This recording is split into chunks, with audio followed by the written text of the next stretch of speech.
ایک تابی دا بڑا حسین قول میں پڑھا ہے وہ ہے کہ اگر بادشاہوں کو پتہ لگے نا جی حکمہ کو مرے دے ودے اسے کملے تھی کہ اگر انہاں کو پتہ لگے جو رات دنیا لذتاں تے کیدیاں چساں چئی پہلے فرمایا ودے ساکو مرے سن بھی پہلے کیوں نہیں دسا ساکو کی مزت تے بھی آئی اسا کملے تھی کہ ہوں دنیا دے واسطے تے پیسے دے واسطے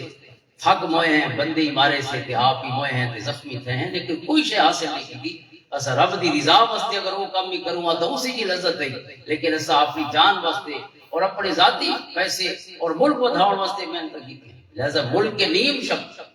قرآن کریم نے ایک منظر بیان فرمائے بلکہ منظر دکھائے کہ قرآن کا مبارک اسلوب ہے قرآن کہیں کہ پردہ چہدے ایک منظر دکھا کے بعد لکا چھوڑے ایک منظر ہے قرآن دا فرمایا کچھ لوگوں کا ذکر ہے ان المتقین فی جنات و عیون آخذین ما آتاہم ربهم فرمایا کچھ لوگ ان کھڑے اور جھولیاں بھرے دے کھڑے رب نے دا پیے تے وہ بھندے پڑے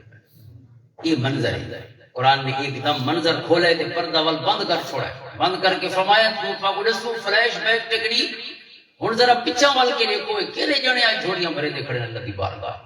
انہم کانوا قبل ذالک محسنین انہاں دی بیک ورڈ لائف دنیا دی زندگی انہاں دی کیسی ہے کانوا قلیلا من اللیل ما یہجعون وبالاسحار هم یستغفرون یہ وہ جنے کھڑے جڑے سمجھے تھوڑے ان تے جاگ دے بابا یہ اللہ دی بارگاہ جھولیاں بھرے دے لہذا اگر انہاں وانگو پڑھنا چاہندے وے تو حالے موقع کیا نہیں حالے ہر شے تواڈے ہتھے لہذا انہاں لمحہ کو